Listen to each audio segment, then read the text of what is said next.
What is going on, guys? Welcome back to the channel, and today I will be reviewing Ex Machina. So Ex Machina was directed by Alex Garland. It stars Domhnall Gleeson, Oscar Isaac, and Alicia Vikander. And it tells the story of Caleb, a programmer who gets the opportunity to spend 1 week at the secluded estate of his company's CEO. Basically, he's been selected to test an AI this CEO has invented by the name of Ava, and at the end of the week, tell the CEO if Ava passed or failed the test. And yeah, this is a very simple yet very unique story, especially in its execution. It is an A24 film, and though I have not seen all of A24's filmography, I have seen enough to say that every single time a new A24 film is coming out, I will be the first person to see it. And as for Ex Machina, this film was a massive hit with those who actually saw it. You see, I saw this film everywhere I went. Whenever I went to YouTube and I just went down the rabbit hole of watching a bunch of reviews for science fiction movies, reviews for Ex Machina just came in by the thousands. I just constantly saw them. Ex Machina movie review, Ex Machina review, Ex Machina review, Ex Machina best film of the year, Ex Machina one of the best films ever made, Ex Machina a sci-fi masterpiece. I didn't watch these videos, obviously, because I didn't want to know anything about the movie, because seeing that hype it made me want to watch it. One of my favorite YouTube channels, Lessons from the Screenplay, actually did a video on it as well, which I have watched now that I have actually seen the film. And I actually watched this film for the first time a couple months ago. It was either a couple or a few months ago. I went on a 4K Blu-ray shopping spree, and I bought Ex Machina on 4K. You can see it back there. I bought that one because I was like, you know what, screw it, I'm finally just going to watch this movie. So I took it home, and I watched it that night. And since that first night that I watched it, I have rewatched Ex Machina I don't even know how many times. I know it's over 10, and that's just like within the last 2 or 3 months. Ex Machina is absolutely, without a doubt, in my top 3 sci-fi films of all time, right up there next to Arrival and Blade Runner 2049. This film is absolutely phenomenal, and it's already viewed by many as a modern classic, but I do think in time it will be just hailed as a classic, period. Okay, this movie has outstanding performances from everyone in it, which not really a lot of people. You have Domhnall Gleeson, Oscar Isaac, and Alicia Vikander, and that's pretty much about it. It's hard to choose a standout because everyone is really so good, but I do want to point out Alicia Vikander's portrayal of Ava, the AI. Her performance as Ava is incredible because the film toys with your mind constantly, like, I can see that this is a machine, but it's really hard to say that there isn't a conscience in there, you know? There were just certain nuances and details that she gave to her performance, these little micro expressions that just really kept you on the fence the whole time, like, oh, is there a conscience in there or is there not? Her performance is great. In regards to the people who are playing human characters in this film, I would say Oscar Isaac is the standout. Gleeson is amazing, but Oscar Isaac as this CEO might be my favorite performance in the entire film. The way he portrays this guy is just so perfect. Such a great portrayal of this kind of a character. I don't want to give anything away. Let's just say I thought the way that he portrayed it was so good. And this film's script and dialogue is absolutely impeccable, without a doubt. It feels like a perfectly structured narrative. And the dialogue is so good. Like, there's just, really, this entire movie is really just a bunch of conversations. So with a movie like that, the dialogue has to be top tier, and this is way more than, this is god tier writing right here. The conversations between Gleeson and Isaac in this film are just so enthralling and so intriguing to listen to. You're just hanging on to every single word. And even when the conversation ends, you're still thinking about it. As the scene afterwards plays through, you're like, okay, so how does that conversation apply to everything else that is happening in this movie? It's one of those movies where every single thing that happens feels like it's in there for a reason and it is significant to the story. I don't see how you could ever get bored watching this movie. There are mind-blowing ideas left and right. I talked about this with the conversations, and seriously, this film deals with so many topics that some have accused the film of stealing from other films. I wouldn't say it's stealing from other films. I would just say that it's a different take on it. I saw a quote the other day that really stuck with me, and it was actually, I read it right when I was starting to take my notes for this review. I don't remember who said it. It was some famous filmmaker, writer out there. I would probably feel stupid if I did remember the person's name. But essentially the quote said, "Sure, it's been said before, but not by you.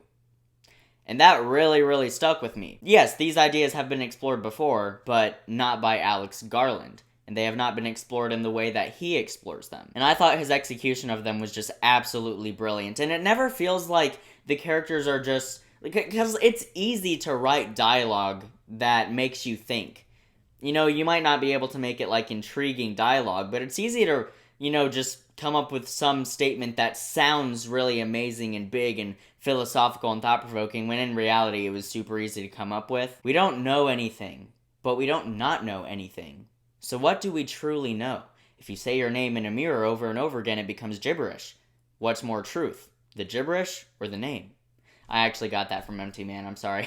Well, the last part of that at least. You get what I'm saying. You can just make a very simple statement, and you can make it sound so thought-provoking. Not what this movie does whatsoever. It presents a bunch of thought-provoking ideas, and the buildup of those ideas and how much you're thinking about them does pay off in the final act. Particularly the theme of what it means to be human. The main character, Caleb, is going there to just have conversations with Ava and just see, like, am I convinced that, like, would she be able to convince someone that she is human? And the way that Oscar Isaac's character decided to test if she was human, I thought was absolutely brilliant. And I thought it was such a magnificent statement about humanity. I've never seen that particular thing explored in any variation in any other movie. It's also gorgeously shot. I love this location because this CEO's house is like out in the middle of nowhere, and it's like a super modern looking rich banging house. Like, this is basically my dream house. And I just thought the way it was captured in the cinematography and all of that, I just thought it could not have been done better. And the special effects are incredible. It actually won an Oscar for Best Visual Effects, and it is well deserved. The effects applied to Alicia Vikander, or Ava, I was completely convinced that that was a real robot throughout the entire film. And the film is insanely unpredictable, and there are misdirects left and right. They are all over the place, littered throughout the entire thing. Who is the real protagonist of the movie? Who can you trust? Or is the movie just manipulating you to distrust this person when you really should not trust this person?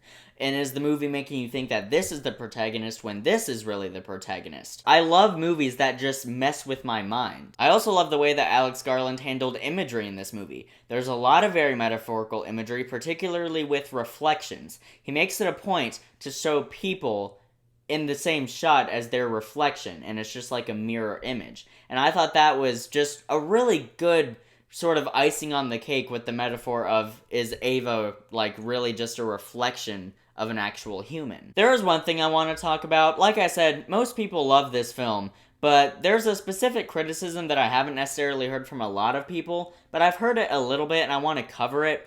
Because it's something that I feel very strongly about. Many people have had criticisms about the portrayal of nudity in this film. They find it degrading, they find it not necessary at all, they find that it doesn't serve the narrative at all, and it's just there to be there.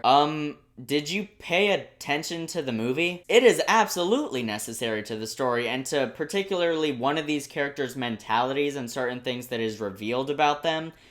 The portrayal of nudity in this film, I found that it was very artfully done, very tastefully done. I found it necessary to the story. I found that it evoked certain feelings that you were supposed to have at certain moments very successfully. Yeah, I thought it was absolutely necessary to the narrative. I didn't think it was objectifying anything at all. I don't think it was fan service in any sense of the word.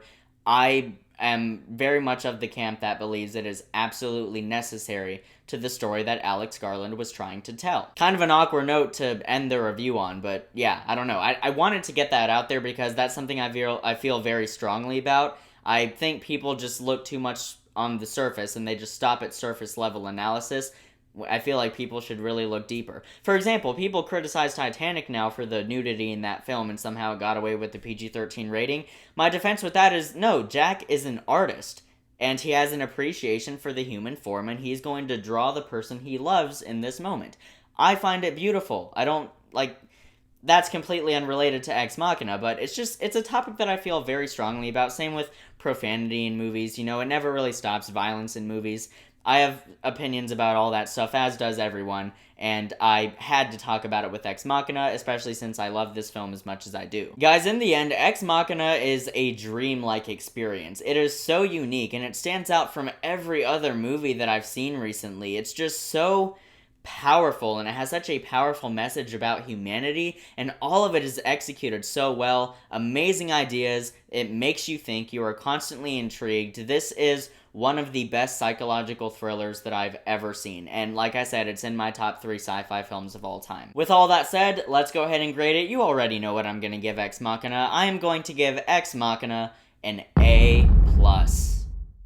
So guys, Ex Machina, have you seen it? What did you think about it? Comment below and let me know. I'd love to hear your thoughts. And also, what are your top sci-fi films of all time? Thanks so much for watching, guys. It really does mean a lot. I'll see you in the next video, and until then, keep writing, keep shooting, and keep editing.